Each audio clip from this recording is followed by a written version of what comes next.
Oh, I am happy that I didn't have to do that show straight after the game because I'm not sure that my head or my heart could have quite handled that. Hello and welcome to the Gooner Talk, back again with you guys for another show. Back again after Arsenal have won our first game of the season. It was tough, it was hard, it was a graft and a grind, but we got there and we got it, and that is the most important thing of all at the end of the day.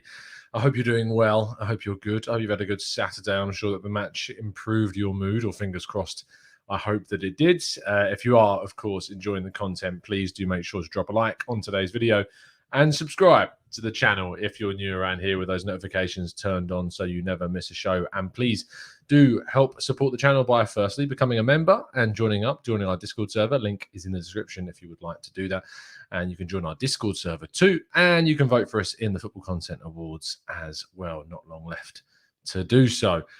Oh, good evening, everybody. We're going to get through a lot of your thoughts, your feelings, your comments, and more. But to kick things off, I thought what I'd try and do to kind of control my own thoughts and feelings about the game, and so I don't just kind of jibber jabber and waffle for a while. What I thought I would do is go through some of what I thought were the positives and some of the areas of development for the game, and then I'll go through a lot of your thoughts and your feelings in the chat box as well. So kicking off with the positives, Tomiyasu initially and the impact he's had on Ben White and Pepe. Firstly, what a debut performance from him. Really good. You can clearly see the step up from him and what he's providing us in that right back position.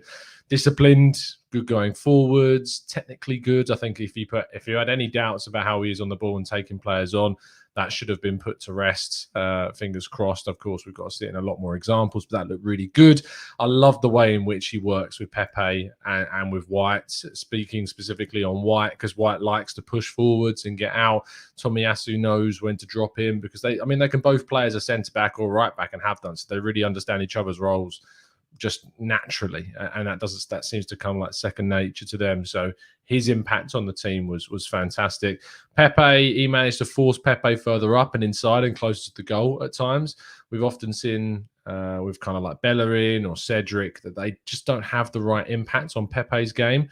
But Tomiyasu supported Pepe really well throughout the game while he was on the pitch, and actually we dropped off quite a bit when he went off. I mean, Norwich looked far more dangerous when Tomiyasu wasn't on. They targeted our right flank rather than their left flank, and they created that chance at the end through Timu Puki to score, or nearly score, if it weren't for Gabriel Magalhaes at the end putting in a great block. Tierney's threat down the left-hand side was continuous. It just never seemed to stop, to be honest, how Kieran Tierney affected the game. He was fantastic getting up that kind of left flank, putting the balls into the box, was dangerous. And I think, again, Tomiyasu really balances out that back four. I think him moving into kind of the left-hand side position, and then Tomiyasu moving over, Gabriel pushing over to cover while Tierney pushes up, really balances things out. It means that you don't have to drop one of your central midfielders into the defence like we've seen with Xhaka do a lot last season. And interestingly, of course, Max Aarons, who Tierney was up against, had a torrid time, put a couple of decent balls into the box, but really, Tomiyasu outshone the England youth international massively. Aubameyang's goal will give him all the confidence he needs, and what a right time to get it as well, especially considering he was my fantasy football captain today. I have Ronaldo. I decided to captain Aubameyang, just, that little bit of push from me, superstitiously. But Aubameyang, the goal for him personally and the confidence that he will get from that going into the next few games is going to be so important. Aubameyang needs to be our focal point, needs to be our figurehead, has to be the one in that key position that's going to lead us with his performances. I know that we can't expect him to be a captain in regards to how he is vocally, but how he is in regards to his football and how he acts as an example is what he desperately needs. The pressing in the first 20 minutes was great. I thought it was fantastic to see us really push Norwich, really did get at them, harried them, nicked the ball off them in kind of really threatening positions. It's pressing that I've not seen from Arsenal in a long time. And I think that pressing is something that we've desperately needed to add to our game so much, because it's been lacking. We've allowed teams to really come onto us, build up play, gaining confidence. But the pressing in the first 20 minutes especially was really, really good. And in particular, Martin Odegaard really led that press. He himself was so good pushing up to their defensive line, forcing them to make silly passes, which was then picked up by our wide players and our central midfielders. Odegaard really did lead from the front and had that level of leadership skill behind his game. Lokonga owned the midfield. He was fantastic, as he has been throughout the whole of this season already. All I yearn for is to see him and Partey play together. We didn't see it today. He was subbed off for Partey. Supposedly he was had a bit of a strain. Only came back from Belgium the other day, so I will forgive Arteta for that. I wasn't very forgiving at the time, but I will forgive that little substitution. Gabriel and White playing together is a massive step up for us. It's a huge step up for us, seeing those two play together from Holding and Murray to White and Gabriel. White's passing was great. Gabriel's defending was awesome, and they just looked so much more assured than we have seen previously. Partey being back is obviously a massive plus for us, and hopefully he goes in and starts against Burnley. And Ramsdale starting. Fair play to Mikel Arteta for making that call on Ramsdale over Leno. Never really felt like he was under pressure. Never felt like he dealt with any situations badly. There was one time that I think it was Pookie really closed him down, and he just knocked the ball to the side of him, passed out from the back. It was really, really, really good. Moving on to the areas that we could probably develop, still lacking that definitive style. Like, that's the biggest crux for me, is that I am still waiting to see Arsenal show what kind of football they want to play. We are still very one-dimensional. We are still very much reliant on those wide areas. We need to be playing more incisive balls, really kind of building up and overloading in the central part of the pitch more to give us more variation in how we attack. But we were pretty one-dimensional in terms of the wide areas, throwing balls into the box where possible, Pepe cutting inside and trying to shoot, which is fine. But you need more. You need more triangles. You need more overlaps. You need some more definition in how you're playing. And obviously when Arteta gets this kind of team that he's putting together, the more we play this side, and I don't want to see too much tweaking of the lineups. I want to see this pretty much stay the same. I would probably keep that lineup as is. Maybe move Partey. Obviously, I would definitely move Partey in over Maitland-Niles. Smith Rowe is a possible other tweak you can make. Besides that, change nothing. And just let them play together and then build up that relationship, that chemistry that they need. And then maybe that style will start to shine through. The pressure that we applied in those first 20 minutes, we had to make something tell there. We had to ensure that we took some of those chances. We risked dropping points today because we weren't clinical enough in those first 20 minutes when we were harrying, when we were pressing. And when we play against Burnley, which is a much more difficult side to break down than Norwich, if we don't make the pressure tell in the first 20 minutes of that game, that for me is that is going to be the biggest challenge, is getting this team to score early. If you can get this Arsenal team scoring early, I really think we've got something we can build on as a great foundation moving forwards. But until then, that's a concern that we're not scoring early enough in games. We're not scoring at all prior to this one, but we need to make sure we get a goal early in games. Just going back to that point briefly, you look at Manchester United, you look at Chelsea, getting early goals in games is really important. And whilst Man United did go not behind, but they conceded, it's so important to get a goal, just to lift the move, lift the spirit, lift everything about your play, open up the opposition because they then need to attack you. It's so important to get that early goal. And when you have those chances, it does lead into a lack of clinical finishing. We had, I think it was 30 shots, 6 of them on target. Just first of all, focus on getting those shots on target. That's what we need to do initially. I just don't think Maitland-Niles is ready for a starting role in the midfield. I think he is a utility player. I think we're going to regret not selling him for the 15 to 20 million pounds we were offered by Wolves. I'm glad Partey's back. I think he's fine as a depth option, but that's about it. I thought he tried too hard in some moments, kept onto the ball for too long, didn't play the right pass at the right time, lost position in dangerous areas, especially when he was moved to right back. When he was moved to right back, we looked a lot more vulnerable to Norwich. And I think that's obviously a compliment to Tomiyasu, but not so much towards Maitland-Niles. I would only play him, I think, if we were opting for a back three, is how I would move. And that links to the drop-off at right back. When Tomiyasu went off, we really did look vulnerable on the right, and that's a concern. The substitution timing, like we waited far, far too long, in my opinion, to make a change. Waiting to the 60th minute is such a generic time to make a sub. Why we did that, I can't tell you. It was a really strange thing that you see managers do now and again. I would be looking to make subs. I would have made a sub at half time, to be honest. I would have brought Maitland-Niles off. I would have brought on Partey at the start of that second half. If Lokonga is tiring, that's fine. You can bring him off. You can change the formation. You can move Maitland-Niles wherever. You can, you can move it in Cedric. You can move in someone else into the team. You can go to a back three if you need to. But I would have brought on a sub much, much earlier. But that is nitpicking a little bit. And then looking ahead to Burnley, like we need to be ready for that game. We need to make sure that we've got a situation where the crowd is not a necessary factor. A crowd needs to be an extra, a boost on top of what's already a good foundation of the quality you have in your team. We're not going to have that Emirates crowd, which I thought was excellent today at Turf Moor. And we are going to need to still battle through and show that clear commitment and quality and allow that to push us through.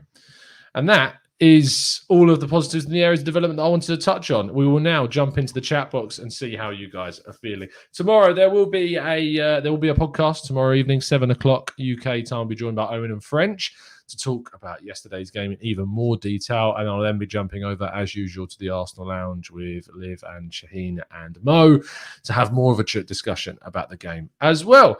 Roland says, Tom, did Arsenal really make in parts this game? What do you mean by that? Really make in parts this game? I'm going to try and break that down as best as I can.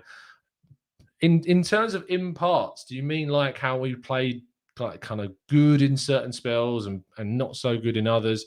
It is going to be about improving consistency and showing dominance. You can't be on top for an entire game. The opposition are going to improve at certain points, but for me, you need to be dominating home games. And the fact that it was pretty even, the possession, I think, by about 60 minutes. It was nearly 50-50. It was at half time, I think. In fact, maybe Norwich even had slightly more, but we need to make sure that we are dominating the game a lot more and making that pressure tell.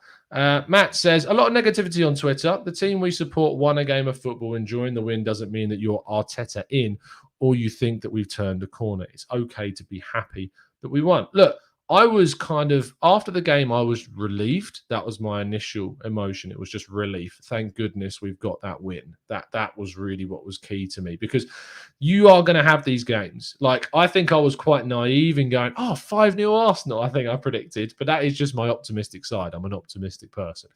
Like, I was naive to predict that, because realistically, we are coming off the back of, we are still in my view, a really, really dour period for the club.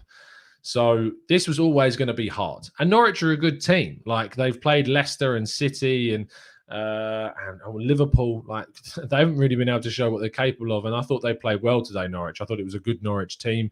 I thought that Daniel Farke got his team spot on, to be honest. Some people, I think, suggested they could have played the likes of Todd Cantwell, etc.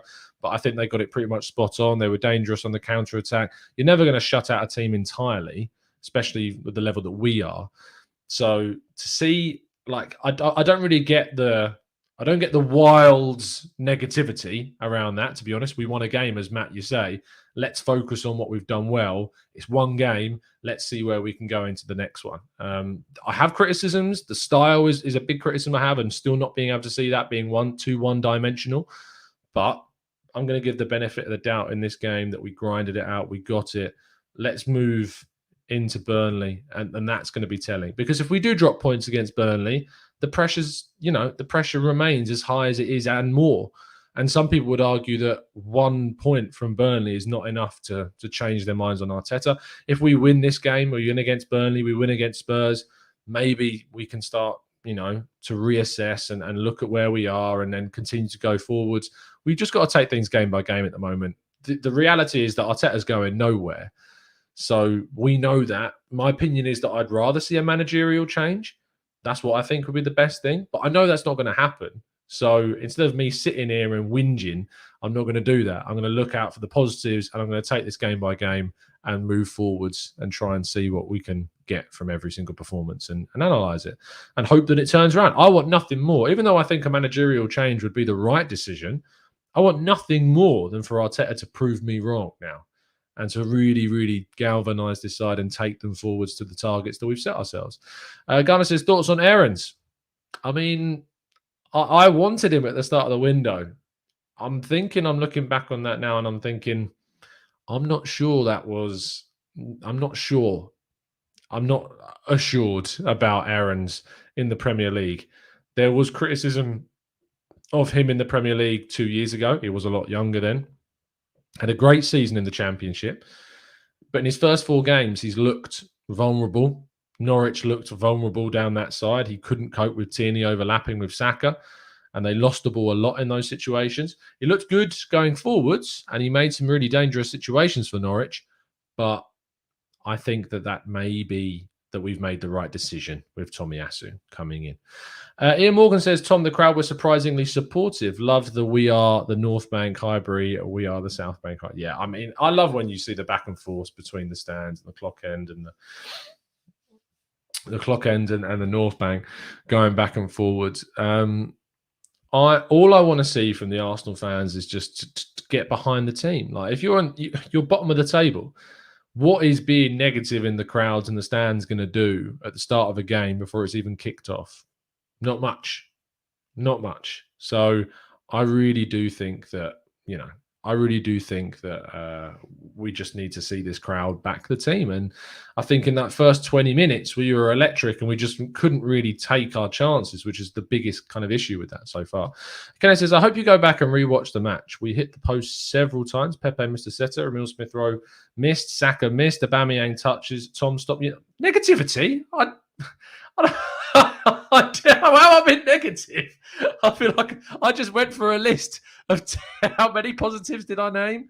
Let's have a look. 1, 2, 3, 4, 5, 6, 7, 8, 9. I listed 9 positives and 1, 2, 3, 4, 5, 6, 7 areas of improvement. You just can't win with some people. You just can't win. I sat here and just listed a load of positives. Oh, stop being so negative.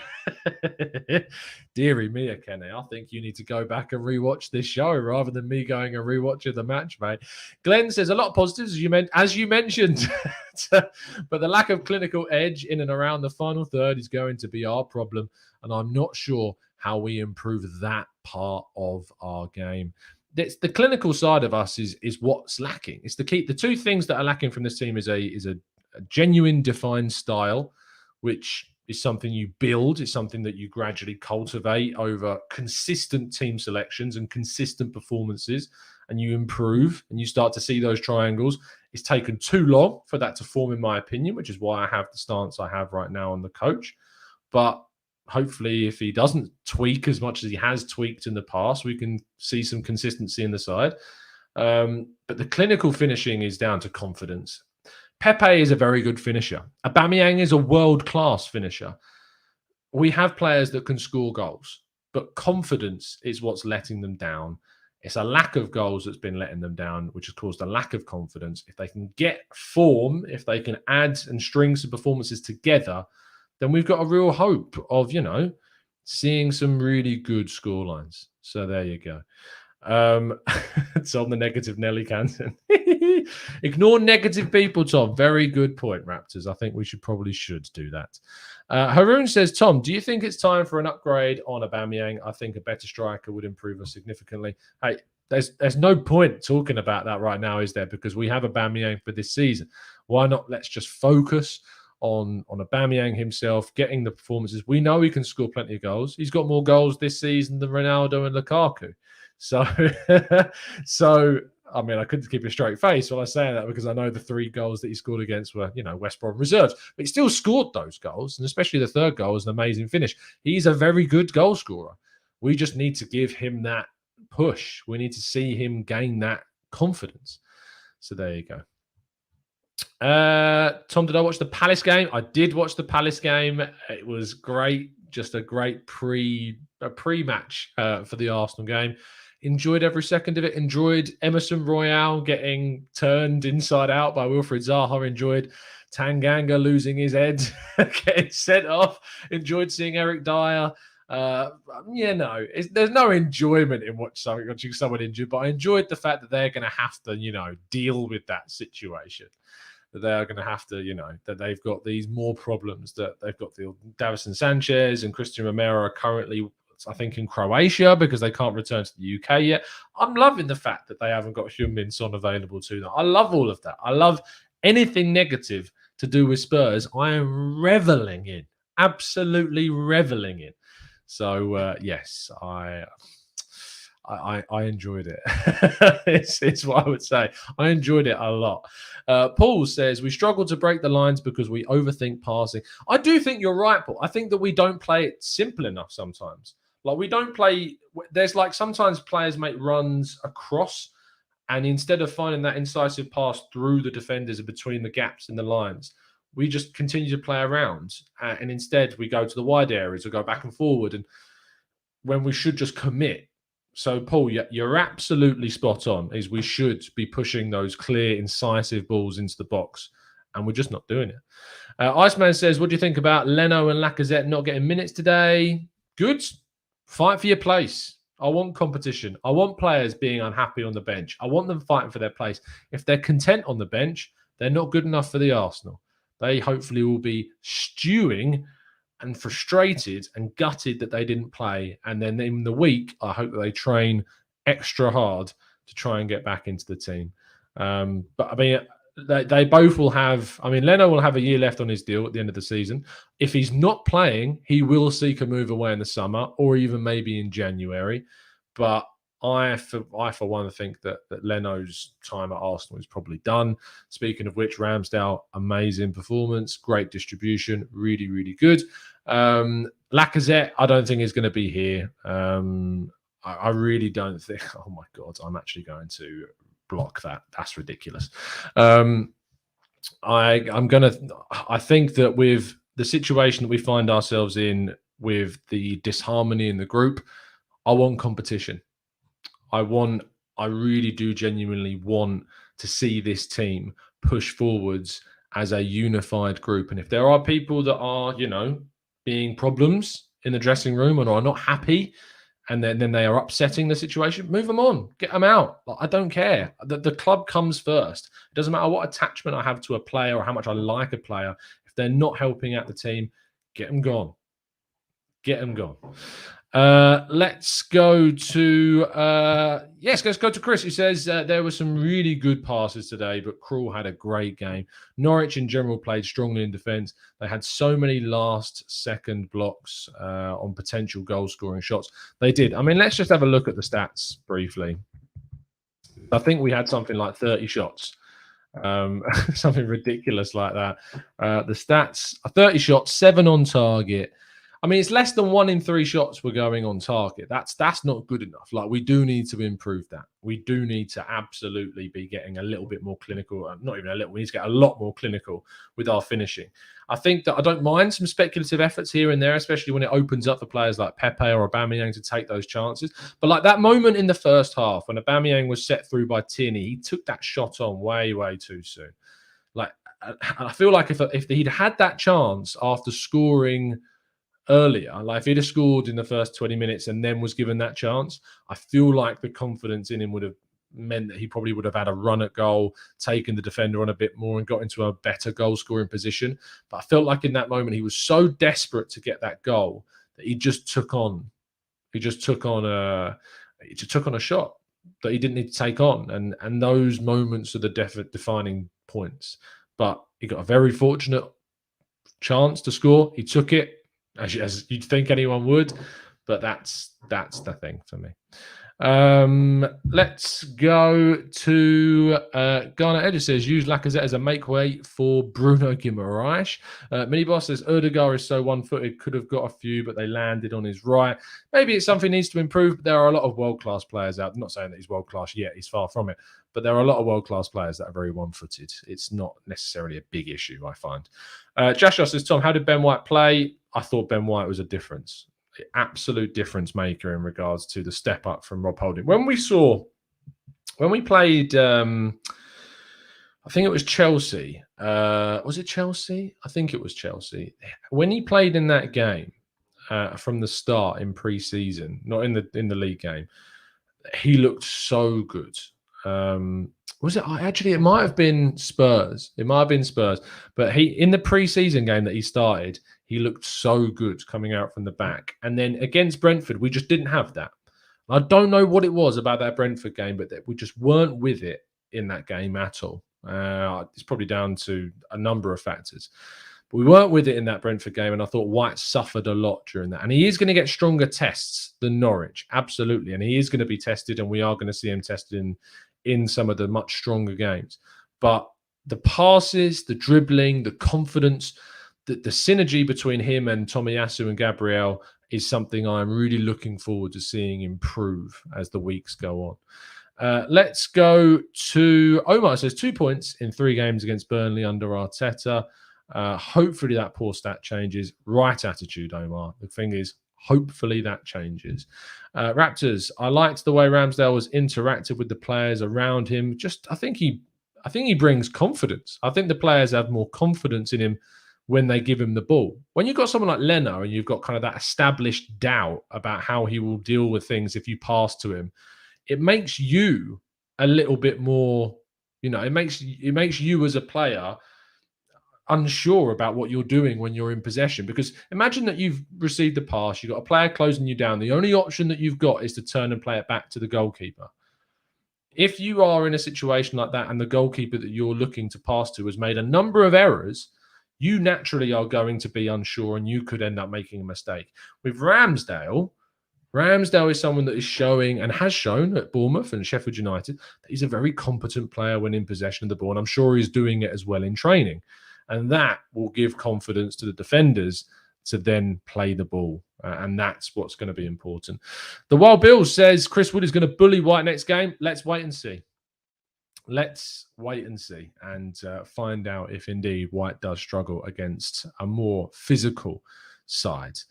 Guys, there's 440 watching and only 14 likes. What are you doing? Come on, guys. Let's grab the likes up. Hit that like button and show your support to the channel. Being positive after Arsenal's victory. Apparently not. I don't know how what I've said there can't be taken as negative, but so can't please everyone. Alex McCarthy says your thoughts on whether Arteta will tinker between Leno and Ramsdale in the league. I hope he doesn't. I hope this is kind of drawing a line under Leno now, and if Leno's going to get back into the team, it's only because of an injury. For me, Ramsdale absolutely has to remain in goal always.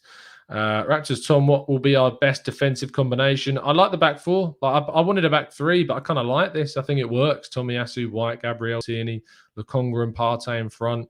That's what I want to see. I mean, Granit Xhaka, I don't know if we've had it confirmed if it's a 3-match suspension or a 1-match. I think it's just 1. In which case, Xhaka will be back for the Burnley game. I'd play Lokonga and Partey. I'll be gutted. If Lokonga is benched for Granit Xhaka, because he has been my favourite player of the season. Without a shadow of a doubt, he has been my favourite player of the season. And I want to see Lokonga play alongside Partey against Burnley, because I genuinely think that mobility and the dynamism between the two of them will ruin that Burnley midfield. I really can't wait to see it. Yeah, sometimes straight red cards aren't always simply 3-match bans. So I still need to find out whether that's the case, because some straight reds aren't always 3 games. Sometimes they're 1 game. Leno was given a straight red against Wolves for his handball. That was a 1-game ban. Because Matt Ryan came in for 1 game and then Leno was back after. So we'll see. I think I don't know why I had a feeling it was 1, but I think maybe some of you are saying that he has got 3 games. So there you go. Serious foul play, isn't it? Might be 3.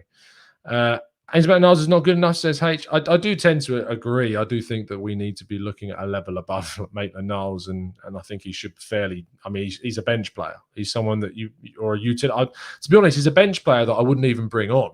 To be honest, I think he's someone that you just fit into the starting lineup when you need like a space field, but that's about it. Temi says, hope Xhaka has played his last game for us. I mean, see, if you want negativity, there's negativity. Oliver says, do you think our asymmetrical formation is the best way to get the most out of the players? Weirdly, yes, Oliver, mainly because I don't think you can tame Kieran Tierney into being not that far forward. And I think the asymmetrical formation will kind of work, but we'll see if it does. Anyway, I'm going to bring an end to this supposedly negative review of the game. Please do drop a like on the show and subscribe to the channel if you are new around here with those notifications turned on.